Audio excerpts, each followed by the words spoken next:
Hello and welcome back to the series How to Use YouTube for Customer Support. This is video 9 in the series.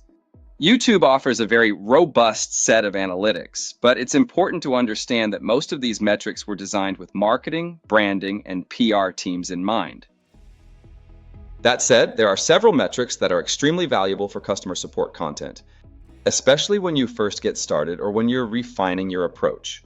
At a high level, YouTube metrics fall into two categories: metrics for individual videos, and metrics for your video library as a whole. In this video, we're going to focus specifically on individual video metrics and how to use them to understand how customers are actually consuming your support content. Let's start with the most obvious metric: views. On the surface, this seems straightforward, but there are two important details you need to understand. First, just because someone starts a video does not mean it will be counted as a view. Also, a user has to watch a certain percentage of the video before YouTube counts it as a view. And while YouTube doesn't publish the exact percentage, our research shows it's typically around 47% for a 3-minute video, and it varies based on video length. The shorter the video, the higher the percentage required. Second, you should closely monitor the average percentage viewed. For support videos, this is critical. If your average percentage viewed is consistently below 50%, something is likely wrong. That could mean the video is too long, unclear, poorly structured, or not aligned with the problem the customer is trying to solve. The next metric to focus on is audience retention. And this is one of the most valuable metrics you have when building support content, and also as a spot check throughout the life of your channel. Audience retention shows you a visual chart of how many viewers are still watching at every point in the video. Here's how to interpret the chart. A decline in the chart means you're losing viewers over time. Spikes indicate moments where viewers are rewatching or sharing a specific section. And dips show where viewers are skipping ahead or abandoning parts of the video. Spikes can be a good or bad signal. They might indicate a complex step that customers needed to replay to understand. Or they could signal that your explanation wasn't clear the first time it's listened to.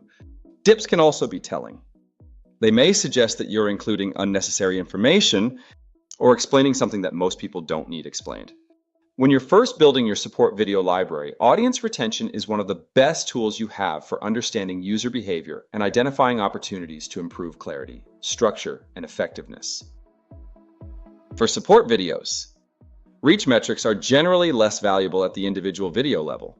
However, they can still be useful for explaining changes in viewership. Instead of reach, I typically look at traffic sources and external apps and websites if you see a sudden spike or drop in views. These metrics can help you identify where that traffic is coming from or why it may have disappeared. For example, a new article link, a knowledge base embed, or a change in search behavior. Finally, let's talk about engagement, audience, and revenue metrics. In most customer support scenarios, these metrics provide limited value. While they can be interesting, they rarely drive actionable insights for support content. If you have a very specific target audience, some of this data may be useful. However, it's important to remember that demographic data is only captured for users who are signed into YouTube. Views from search engines, embedded videos, or anonymous sessions are not included. As a result, these metrics often represent only a subset of your actual support audience. To summarize, while YouTube analytics were not built specifically for customer support, video-specific metrics like views, average percentage viewed, and audience retention are incredibly powerful tools when used correctly. They help you understand how customers are interacting with your content, where they struggle, and how you can improve their experience.